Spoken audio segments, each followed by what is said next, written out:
तमिलनाडु के तूतुकुड़ी जिले में 2 दिनों की भारी बारिश से 220 घर क्षतिग्रस्त हो गए हैं। कुदरत के इस कहर से एक गाय, 41 बकरियां और 10,000 मुर्गियां मर गई हैं।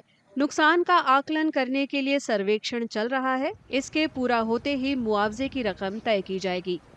இதுக்கு வந்து இப்பதான் கணக்கெடுப்பு தொடங்கியிருக்கோம். நேற்றிலிருந்து தொடங்கியிருக்கோம். இன்னைக்கெல்லாம் வந்து village administrative officers and agriculture officers எல்லாருமே வந்து தொடர்ந்து கணக்கெடுத்துட்டு இருக்காங்க. இன்னும் ஒரு 3 நாட்கள்ல ஒவ்வொரு விவசாயியினுடைய ஒவ்வொரு விவசாயியா பார்த்து விவசாய நிலங்களை முழுசா பார்த்து எடுக்க சொல்லியிருக்கோம். எந்த விவசாயி விடுபடக்கூடாது, எந்த ஒரு பயிர் சேதமடைந்த எந்த ஒரு விவசாயியும் விடுபடக்கூடாது அப்படிங்கிறத சொல்லியிருக்கோம். எல்லாரும் ஃபீல்டில் இருக்காங்க. இன்னும் ஒரு 2-3 நாட்களுக்குள்ள முழுமையான விவரம் தெரியும்.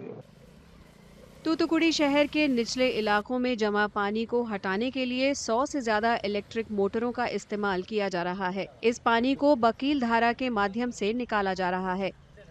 कम से कम 8 सड़कें बारिश से बर्बाद हो गई हैं और उनकी मरम्मत का काम चल रहा है। ஸ்டோரேஜை பொறுத்தவரையும் நேற்றைக்கு வந்து பார்த்தீங்கன்னா ஒரு 200க்கும் மேற்பட்ட குளங்கள் வந்து 95% மேலே இருக்கு. ஒரு 80 குளங்களுக்கு மேலே 100% நிறைஞ்சிருச்சு. 200க்கும் மேற்பட்ட குளங்கள் 95% மேலே இருக்கு. சிஸ்டம் டேங்க்ஸ்ன்னு சொல்லக்கூடிய நம்ம மருதூர் அணைக்கட்டிலிருந்தும் ஸ்ரீவைகுண்டம் அணைக்கட்டிலிருந்தும் பெறக்கூடிய எல்லா குளங்களுமே வந்து 95% மேலே ரீச் ஆயிடுச்சு. அது இல்லாமல் நான் சிஸ்டம் டேங்க்ஸ்ன்னு சொல்கிற கால்வாய் பாசனம் இல்லாத தண்ணி கீழே இருக்கிறது மட்டும் ஒரு 180 குளங்கள் வந்து 50%லேருந்து 60% அந்த ரேஞ்சில் இருக்கு.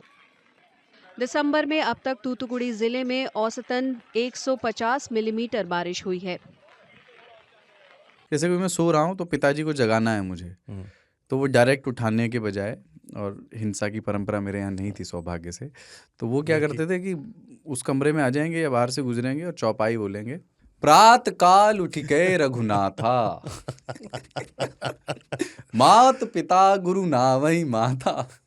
कभी कभी मैं गुस्से में उठ करके अरे पापा चरण स्पर्श किया और सो गया। मैंने कहा अब मत उठाना।